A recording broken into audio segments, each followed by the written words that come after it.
আসসালামু আলাইকুম dear viewers, আপনারা সবাই কেমন আছেন?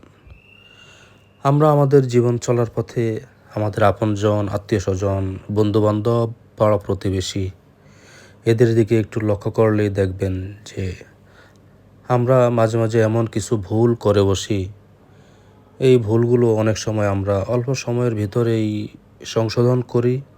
আবার এমন কিছু, কিছু ভুল আছে যে ভুলগুলো আমরা সংশোধন করার জন্য মোটেও চিন্তা করি না।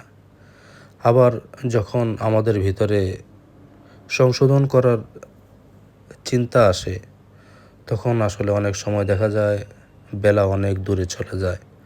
ইচ্ছে করলেও আসলে সেই ভুলগুলো থেকে আর ফিরে আসা সম্ভব না। আর এই ভুলগুলো যখন আমরা সংশোধন করতে না পারি, এগুলো পরবর্তীতে প্রজন্ম থেকে প্রজন্মে একটি পর্যায়ে সকলেই ক্ষতিগ্রস্ত হয়। সুতরাং আমি সকলের কাছে যেই কথাটি বলতে চাই সেটা হলো, আসুন না যখনই আমরা কোনো ভুল করে বসি, সেই ভুলগুলো আমরা যদি সাথে সাথেই সংশোধন করে ফেলি, তাহলে এটা আমার, আপনার, আমাদের সকলের জন্যই মঙ্গলজনক। ডিয়ার ভিউয়ার্স, মানুষ ভুল করবে, এটাই স্বাভাবিক। আর আমরা যদি ভুলগুলো সাথে সাথে সংশোধন করি, তাহলে সেটাই হবে আমাদের জন্য মঙ্গলজনক।